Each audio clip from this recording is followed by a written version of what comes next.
해외의 낯선 도시에서 성장한 청년은 늘 정체성의 빈틈을 느끼며 살아왔다. 양부모의 사랑은 있었지만 깊은 곳에서는 설명할 수 없는 공허감이 그를 따라다녔다. 그는 언제부턴가 스스로를 떠도는 사람이라 부르곤 했다. 생일을 맞을 때마다 진짜 생일이 맞는지 의심했고, 거울을 볼 때마다 이 얼굴이 누구를 닮은 것인지 궁금했다. 그는 고등학교 시절 양어머니의 서랍 속에서 오래된 서류 한 장을 우연히 발견했다. 입양 관련 서류였다. 그 속에 적힌 짧은 정보, 출생지 대한민국 강원도 강릉, 친모의 이름 박미영. 그때부터 그의 삶은 달라졌다. 자신이 어디서 왔는지, 누구의 아들인지 그 질문이 삶의 중심이 되었다. 대학교를 졸업한 뒤 그는 직접 한국행 비행기에 몸을 실었다. 언어도 문화도 모든 것이 낯설었지만 그의 마음을 끌어당긴 것은 하나였다. 바로 강릉이라는 도시, 그리고 그곳 어딘가에 살아있을 어머니. 기록은 오래되어 불완전했지만 마지막 주소지에는 작은 식당을 운영한다는 흔적이 있었다. 봄비가 내리던 어느 날, 그는 드디어 그곳을 찾아냈다. 바닷가에 붙어있는 작은 간판, 세월의 풍파가 묻어나는 글씨체. 문을 열자 따뜻한 국물 냄새가 퍼져나왔다. 카운터 너머에서 중년 여인이 손님을 맞고 있었다. 그의 심장은 폭풍처럼 뛰었다. 눈앞의 여인이 바로 수십 년간 찾아 헤매던 어머니일지도 모른다. 여인은 손님을 향해 미소 지으려 했지만 곧 눈을 크게 떴다. 낯선 청년의 얼굴을 본 순간 잊을 수 없는 무언가가 스쳐 지나갔다. 그 얼굴선, 눈매, 그리고 무엇보다도 목에 걸린 낡은 은반지. 그것은 그녀가 25년 전 마지막으로 아들의 작은 손에 끼워 보냈던 바로 그 반지였다. 순간 그녀의 손에서 들고 있던 그릇이 바닥에 떨어졌다. 와장창, 도자기가 산산이 부서지며 가게 안 공기가 멎었다. 여인은 부서진 조각들을 주워들지도 못한 채 그저 청년을 바라보았다. 가슴 깊은 곳에서 오래 묻어두었던 이름이 울려 나왔다. 도윤. 청년은 잠시 망설이다가 한국어로 서툴게 말을 건넸다. 강릉, 박미영. 그 짧은 발음은 서툴렀지만 여인의 마음을 꿰뚫었다. 그녀는 한 걸음 다가가 청년의 얼굴을 손으로 더듬듯 바라보았다. 눈물은 이미 흘러내리고 있었다. 그 순간 두 사람은 아무 말 없이 서로를 껴안았다. 바닷가의 바람이 식당 문틈으로 스며들었지만 그 품속은 오히려 따뜻했다. 25년의 시간, 수많은 눈물, 그리고 이루어지지 못한 기도가 한순간에 녹아내렸다. 미영은 주저앉듯 의자에 앉아 손수건으로 눈물을 훔쳤다. 청년은 서류철을 꺼내 그녀 앞에 놓았다. 낡고 바랜 종이에는 입양 기록이 적혀 있었다. 그녀의 이름, 그의 옛 이름, 그리고 해외로 보내졌다는 사실. 모든 증거가 두 사람을 연결하고 있었다. 그날 이후 강릉의 작은 식당은 새로운 온기로 가득 찼다. 청년은 서툰 한국말로 손님을 맞으며 미영은 매일 아침 아들을 깨우듯 그를 불렀다. 잃어버린 세월을 되찾으려는 듯 그들은 서로의 하루를 채워나갔다. 마치 처음부터 떨어진 적 없던 모자처럼. 그러나 기적 같은 상봉의 기쁨 속에서도 보이지 않는 균열은 서서히 강릉의 여름 바다는 여전히 분주했고 박미영의 마음은 모처럼 평화를 맛보고 있었다. 식당 문을 열고 들어오는 바닷바람 속에는 지난 세월과는 다른 온기가 깃들어 있었다. 25년 만에 되찾은 아들과 함께하는 하루는 꿈처럼 흘러갔다. 아들은 식당 일을 자연스럽게 거들었다. 손님들의 주문을 받아 적는 일, 젓가락과 숟가락을 세팅하는 일, 때로는 미영이 손이 모자랄 때 국을 나르는 일까지 서툴지만 성실하게 해냈다. 서툰 한국말로 많이 드세요라고 건네는 인사말에 손님들이 웃으며 화답할 때마다 미영의 가슴은 뿌듯함으로 벅차올랐다. 저녁 시간이 되면 두 사람은 함께 테이블을 정리하고 바닷가 산책길을 걸었다.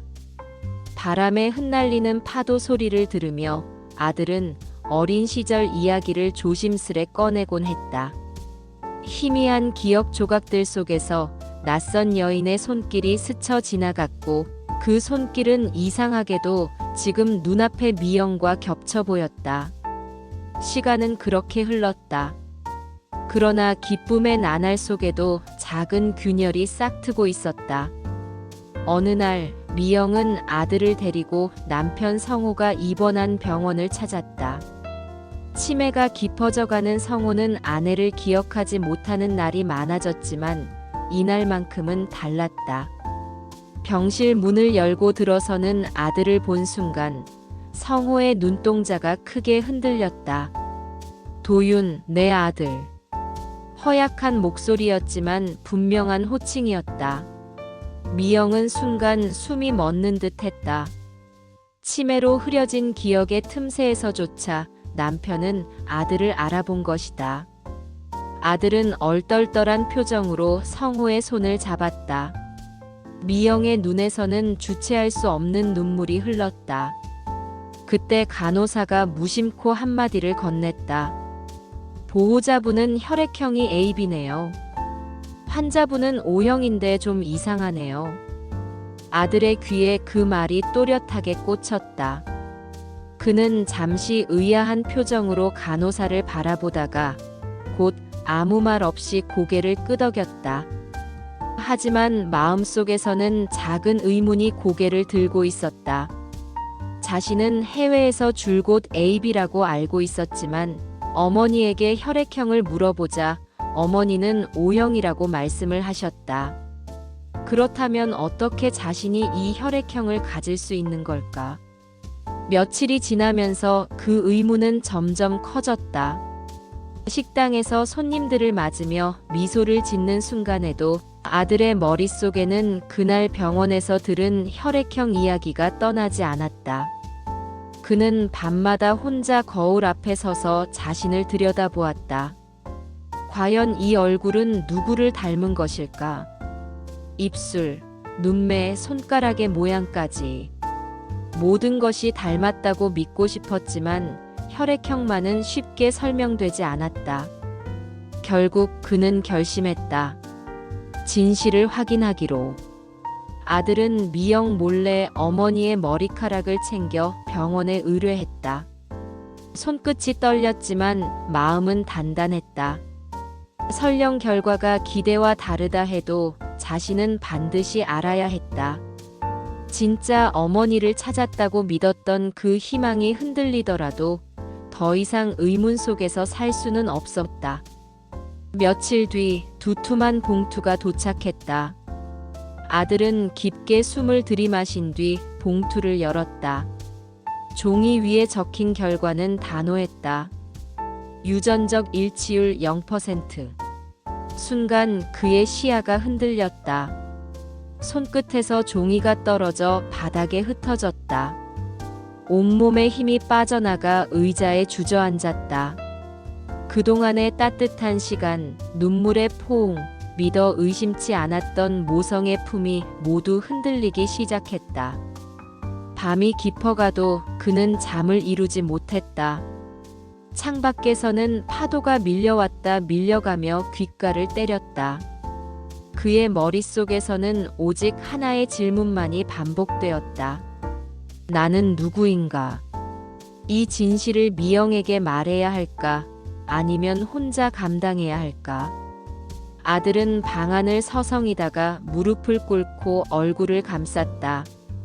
눈물이 손가락 사이로 흘러내렸다. 하지만 곧 마음속에 단단한 결심이 생겨났다. 나는 반드시 진실을 밝혀야 한다. 그렇지 않으면 이 삶 전체가 거짓이 된다. 그의 눈빛은 흔들렸지만 그 안에는 불씨가 타오르고 있었다. 이제 그 불씨는 오래된 입양기관의 문을 향해 나아가려 하고 있었다. 여름의 끝자락, 강릉의 바다는 여전히 뜨겁게 출렁이고 있었다. 그러나 청년의 가슴속은 얼음처럼 차가웠다. 혈액형의 불일치, 그리고 유전적 일치율 0%라는 잔혹한 숫자가 그의 모든 세계를 뒤흔들었다. 그는 식당의 환한 불빛 아래서도 웃지 못했다. 손님들에게 내미는 미소는 억지였고 밤마다 뒤척이며 잠들지 못했다. 그의 눈에는 늘 한 가지 질문만이 떠올랐다. 나는 누구인가? 미영은 여전히 따뜻한 미소로 그를 맞이했지만 청년은 그 시선조차 버거웠다. 눈빛에 깃든 모성의 온기를 받아들일 수 없었다. 그것은 진실 위에 세워진 모래성 같았기 때문이다. 청년은 먼저 과거의 흔적을 더듬기로 했다. 입양 기록을 찾는 것이 첫걸음이었다. 그는 서울의 오래된 입양 기관을 향했다. 낡은 벽돌 건물, 바람에 삐걱거리는 간판, 좁은 유리문. 문을 열자 오래된 종이 냄새와 축축한 기록의 공기가 그를 맞았다. 사무실 책상 너머 앉은 중년 여직원은 무심히 물었다. 어떤 용무로 오셨나요? 청년은 침을 삼켰다. 제 이름은 김민준입니다. 사실은 25년 전 이곳에서 입양된 아이라고 들었습니다. 여직원의 눈썹이 살짝 움직였다. 그러나 곧 무심한 표정으로 되돌아왔다. 그녀는 서류철을 뒤적이며 대답했다. 개인정보 보호 때문에 관련 기록은 공개가 어렵습니다. 특히 해외 입양 건은 더더욱 그렇습니다. 문은 닫히는 듯 보였다. 그러나 청년은 물러서지 않았다. 그는 가방에서 한 장의 사진을 꺼냈다. 빛바랜 사진 속 3살 남짓된 아이가 웃고 있었다. 손에는 작은 은반지가 걸려 있었다. 이 사진 속 아이가 저라고 들었습니다. 그 반지를 기억하는 사람이 있습니다. 제발 확인만 해주세요. 여직원의 눈빛이 흔들렸다. 그녀는 잠시 망설이다가 오래된 캐비닛을 열었다. 빽빽이 꽂힌 서류철 중 하나를 꺼내 조심스럽게 펼쳤다. 기록의 첫 장에는 아이 이름이 적혀 있었다. 김도윤. 청년의 심장이 뛰기 시작했다. 그러나 곧 그의 눈은 한 줄에 멈췄다. 사망 2004년 3월, 폐렴 합병증. 순간 그의 숨이 멎는 듯 했다. 눈앞에 글씨가 흐려졌다. 만약 도윤이 죽었다면 지금 자신은 누구인가? 직원은 당황한 듯 말을 이었다. 이건 내부 기록일 뿐입니다. 공식적으로는 공개되지 않아야 합니다. 하지만 청년은 이미 알아버렸다.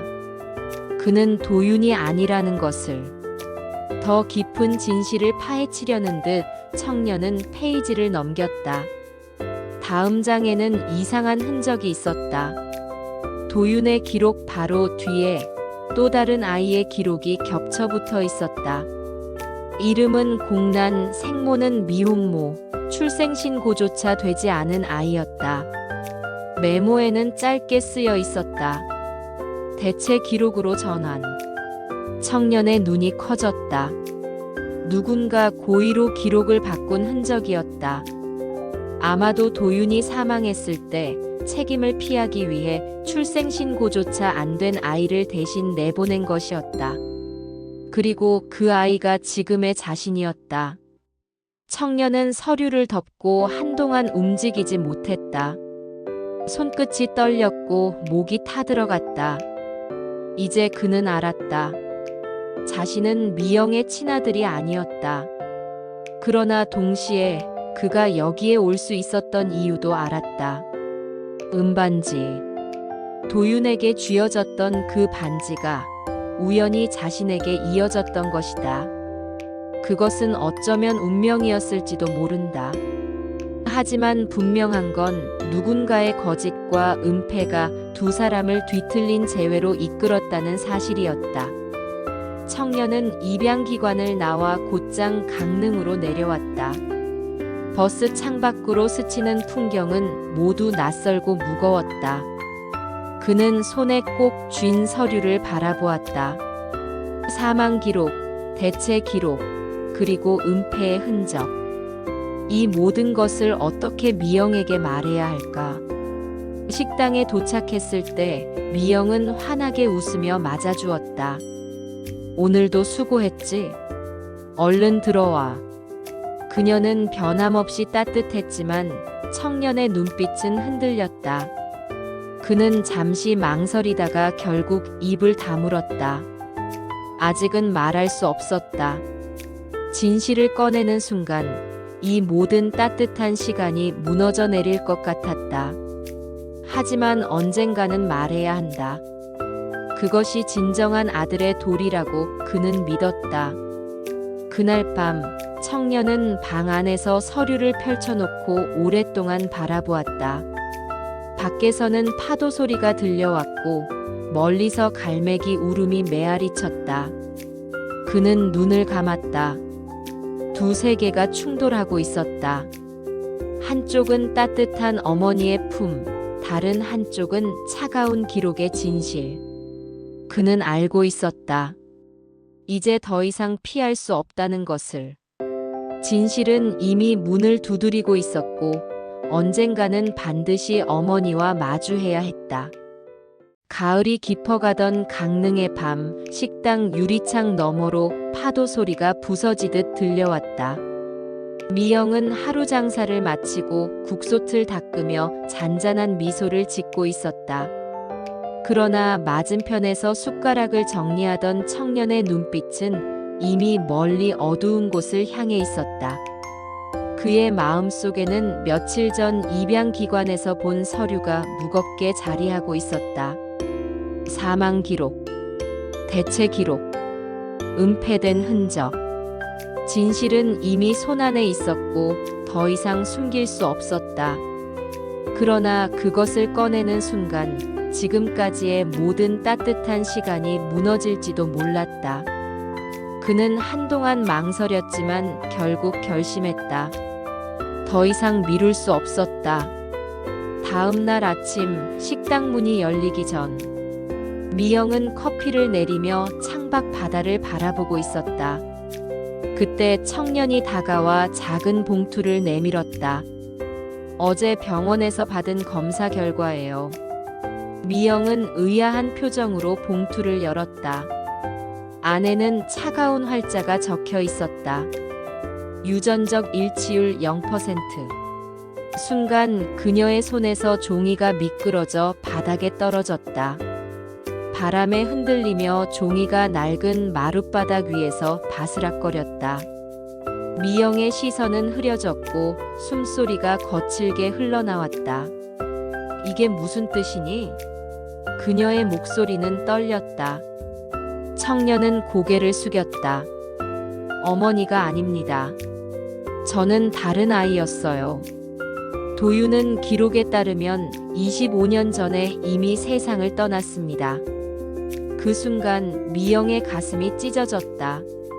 30해 가까운 기다림 끝에 다시 찾았다고 믿었던 아들이 사실은 아니었다는 진실. 그녀는 손으로 얼굴을 감쌌다. 눈물이 손가락 사이로 흘러내렸다. 청년은 미영의 앞에 서서 말을 이었다. 기관 기록을 확인했습니다. 도윤이라는 이름으로 남겨진 아이는 이미 사망한 상태였어요. 대신 출생신고조차 되지 않은 다른 아이를 도윤으로 둔갑시켜 해외로 보냈습니다. 그게 저입니다. 미영은 자리에서 비틀거리며 주저앉았다. 바닥에 무릎이 부딪히는 소리가 먹먹하게 울렸다. 그녀의 머릿속에는 수많은 기억이 스쳤다. 갓난아기 도윤을 품에 안았던 순간, 아픈 아이를 살리기 위해 애써 뛰어다니던 밤들, 마지막으로 입양기관 문 앞에서 울며 안녕을 고했던 날. 그럼 그 아이는, 내 도윤이는 정말, 그녀의 목소리는 끊어졌다. 청년은 눈을 감았다. 차마 대답할 수 없었다. 대신 그는 서류를 내밀었다. 그 속에는 사망 2004년 3월, 폐렴 합병증이라는 차가운 문장이 있었다. 한동안 방 안은 숨소리조차 들리지 않았다. 창밖에서 파도가 부서지는 소리만이 메아리 쳤다. 미영의 눈에서 새로운 눈물이 흘러내렸다. 반지는 도윤에게 마지막으로 쥐어줬던 소중한 유품이었다. 그것이 낯선 아이의 손에 넘어가 결국 25년 만에 다시 자신에게 돌아온 것이다. 청년의 목소리는 점점 단호해졌다. 저는 알고 싶습니다. 왜 이런 일이 일어났는지, 누가 기록을 바꿨는지, 왜 친아들을 잃은 어머니에게 저 같은 아이를 대신 보낸 건지. 이건 단순한 실수가 아니라 은폐와 조작입니다. 미영은 눈물을 닦으며 고개를 들었다. 눈빛은 붉게 충혈되어 있었지만 그 속에는 새로운 불꽃이 일고 있었다. 그래, 알아내야 한다. 너와 나 둘 다 진실을 알아야 한다. 그래야 내 삶도 더 이상 거짓 위에 세워지지 않지. 그날 밤 두 사람은 식당 뒷방에서 마주 앉았다. 등잔불 아래에서 서류와 사진들을 펼쳐놓고 하나씩 살펴봤다. 낡은 서류, 흐릿한 사진, 붉은 도장이 찍힌 입양 기록. 거기에는 도윤의 이름과 청년의 이름이 동시에 적혀 있었다. 미영은 서류를 어루만지며 흐느꼈다. 내 도윤이는 결국 떠난 거구나. 그러나 그녀는 눈물을 닦으며 청년의 손을 잡았다. 하지만 너는 나의 아들이 보낸 선물이야. 혈연이 아니더라도 내가 나에게 왔다. 청년의 눈가가 젖었다. 그 말 속에는 단순한 위로가 아닌 진심이 있었다. 그는 떨리는 목소리로 대답했다. 그렇다면 저는 이제 어떻게 살아야 할까요? 미영은 단호히 말했다. 나와 함께 진실을 끝까지 밝히며 살아야지. 그게 우리가 지금 할 수 있는 일이다. 이렇게 모자는 진실의 무게를 함께 짊어지기로 했다. 서로의 눈에는 고통과 눈물이 있었지만 동시에 새로운 결심도 있었다. 이제 두 사람의 앞길은 단순한 재회가 아니라 은폐된 역사의 고리를 풀어내는 여정으로 이어지고 있었다. 창밖에서 파도 소리가 거세게 울려 퍼졌다. 그것은 마치 긴 세월 동안 감춰졌던 비밀이 이제 터져 나오려는 듯한 굉음이었다. 가을이 깊어가는 강릉의 바다는 여전히 파도 소리를 내며 출렁였다. 하지만 식당 안 공기는 이전과는 달랐다. 지난 몇 달간 이어진 진실 추적은 모든 이의 마음에 깊은 상처와 동시에 새로운 각성을 남겼다. 무엇보다도 작은 은반지가 걸린 목걸이는 이제 단순한 장식품이 아니었다. 그것은 25년 세월을 넘어 이어진 인연의 증거이자 피보다 강한 사랑의 매개체였다. 25년 전 입양을 보내던 마지막 순간, 미영은 어린 아들의 작은 손에 반지를 끼워주려다 이내 멈췄다. 손가락에 끼우면 잃어버릴지도 모른다는 불안감이 밀려왔다. 그래서 작은 은사슬에 반지를 꿰어 목걸이로 만들어 그의 목에 걸어주었다. 미영은 눈물을 닦으며 속삭였다. 이건 엄마의 마음이다. 내가 어디에 있든 이걸 가슴 가까이에 두고 살아다오. 입양기관 직원은 아이의 목에 걸린 그 목걸이를 확인하고 무심히 고개를 끄덕였다.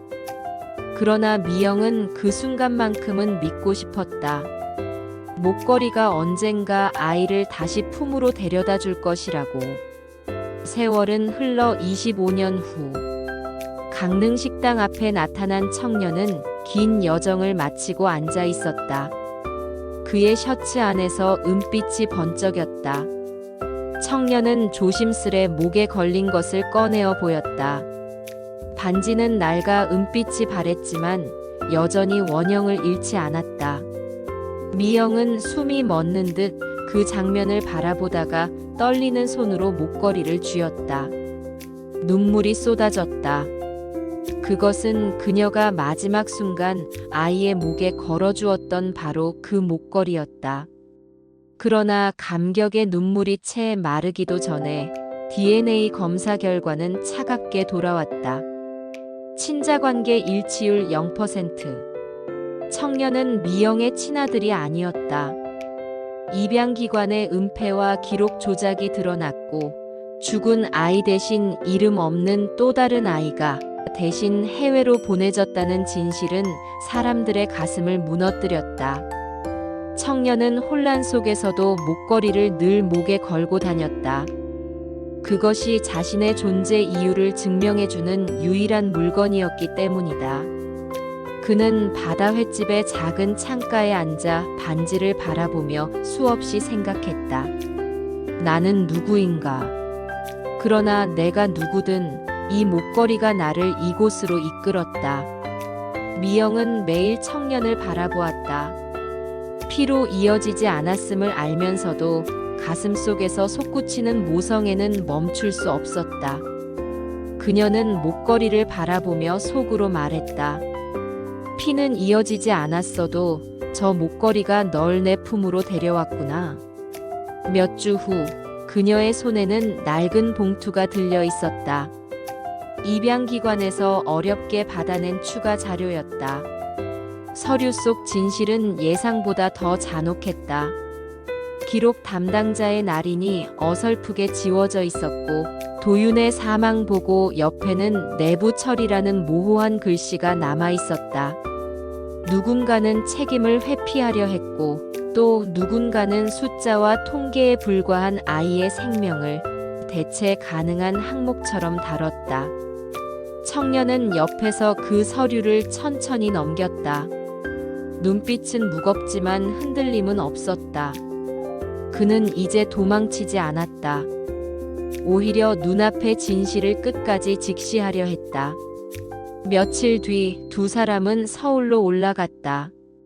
입양기관 앞에서 나란히 섰을 때 미영은 손끝이 떨렸다.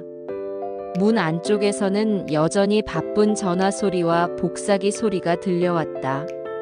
수많은 기록 속에서 자신의 아들과 수많은 아이들이 사라졌던 것이다. 청년은 조용히 말했다. 오늘로 끝내겠습니다. 어머니 대신 제가 묻겠습니다. 사무실 안으로 들어서자 공기의 냄새는 여전히 종이와 잉크에 젖어 있었다. 청년은 담당자를 향해 서류를 내밀었다. 이 기록의 의미를 설명해 주십시오. 왜 도윤이라는 이름으로 사망 아동과 제가 동시에 존재하는 겁니까? 직원은 당황한 기색을 감추지 못했다. 그건 오래된 기록이라 정확히 알 수 없습니다. 목소리는 떨렸고 눈빛은 자꾸 옆을 향했다. 청년은 단호했다. 알고 싶습니다. 제 삶의 시작이 이곳에서 뒤틀렸습니다. 그리고 이분은 도윤의 어머니였습니다. 최소한의 진실을 들려주셔야 하지 않겠습니까? 그 순간 뒤쪽에서 서류를 정리하던 노년의 관리자가 천천히 다가왔다. 그는 한참 두 사람을 바라보다가 낮은 목소리로 말했다. 나도 그때 그 기록을 봤네. 도윤이는 분명 그 해 봄에 세상을 떠났지. 하지만 윗선에서 다른 아이를 대신 내보내라고 지시했네. 해외 입양을 취소하면 기관의 신뢰도가 흔들린다는 이유였어. 공간이 얼어붙었다. 미영의 눈에서 눈물이 흐르고 청년의 손끝이 서류를 움켜쥐며 떨렸다.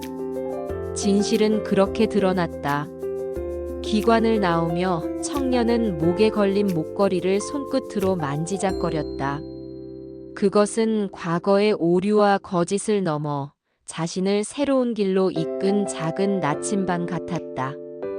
돌아오는 기차 안 두 사람은 긴 침묵 속에 앉아 있었다. 창밖에는 흰 들판과 철길 위로 흩날리는 빗방울이 스쳐갔다. 미영은 깊은 숨을 내쉬며 말했다. 이제 확실해졌구나. 내 도윤이는 떠났고 너는 그 대신 내게 온 거야. 청년은 눈을 감았다. 그 말 속에는 슬픔과 안도가 함께 담겨 있었다. 그는 속으로 생각했다. 자신은 사라진 아이의 빈자리를 채우기 위해 존재한 것이 아니었다. 하지만 그 빈자리가 있었기에 그는 이곳까지 와 닿을 수 있었다. 강릉으로 돌아온 후 식당은 다시 문을 열었다. 바다는 여전히 출렁였고 손님들은 따뜻한 국물과 함께 저마다의 사연을 풀어놓았다. 이제 그곳에는 새로운 기운이 깃들어 있었다. 청년은 주방에서 국솥을 휘젓고 미영은 손님상을 돌봤다. 두 사람은 서로의 숨결을 공유하며 같은 공간에서 호흡했다.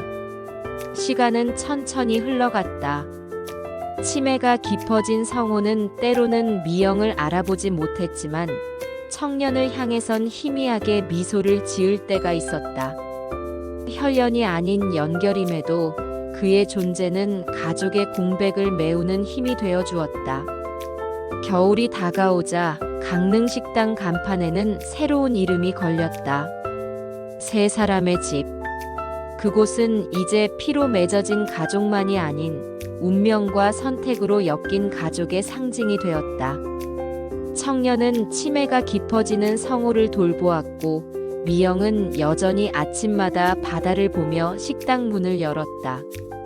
식당 안에서는 명태조림이 끓는 소리, 도마 위 칼질 소리, 손님들의 웃음소리와 함께 청년과 미영의 조용한 대화가 이어졌다. 때로는 서로의 상처를 어루만지는 말이었고, 때로는 미래를 준비하는 희망의 이야기였다. 시간이 흐르며 청년은 목걸이를 항상 가슴에 지녔다. 결혼식 날에도 첫 아이가 태어났을 때도 그는 목걸이를 벗지 않았다. 아이의 이름을 짓는 순간 그는 자연스럽게 도윤의 이름을 물려주었다. 그것은 잃어버린 과거를 이어주고 새로운 세대에게 희망을 건네는 의미였다. 결혼식장에서 미영은 눈물을 글썽이며 목걸이를 다시 한번 보았다. 그것은 이제 단순한 은반지가 아니었다. 25년 전 아이의 목에 걸린 순간부터 지금까지 시간과 국경과 진실의 장벽을 넘어 이어진 사랑의 증표였다. 강릉의 바닷바람이 식당 문을 스치고 지나갈 때 목걸이는 햇살을 받아 반짝였다. 파도와 갈매기 울음소리 속에서 미영은 속으로 다짐했다. 가족은 피로만 이어지는 게 아니다. 사랑과 선택, 그리고 지켜내려는 마음이 진짜 가족을 만든다. 청년은 고개를 끄덕이며 목걸이를 가슴 위에 꼭 쥐었다. 그리고 알았다. 자신이 누구인지, 어디서 왔는지가 아니라 지금 누구와 함께 살아가고 있는지가 중요하다는 것을. 그렇게 은반지는 더 이상 과거의 상처가 아니라 새로운 가족의 시작을 상징하는 빛으로 자리 잡았다. 사람은 누구나 뿌리를 찾고 싶어 한다. 그러나 뿌리가 잘려나갔다고 해서 삶이 멈추는 것은 아니다. 어떤 이는 다른 토양에서 다시 뿌리를 내리고 어떤 이는 다른 이의 가지가 되어 꽃을 피운다. 청년과 미영의 이야기는 그렇게 끝나지 않았다. 오히려 이제 시작이었다. 그들은 혈연이 아닌 선택과 진실 위에 세워진 가족이었다. 세상은 그들의 이름을 기록하지 않았을지라도 파도와 바람, 그리고 작은 은반지가 그들의 이야기를 기억할 것이었다.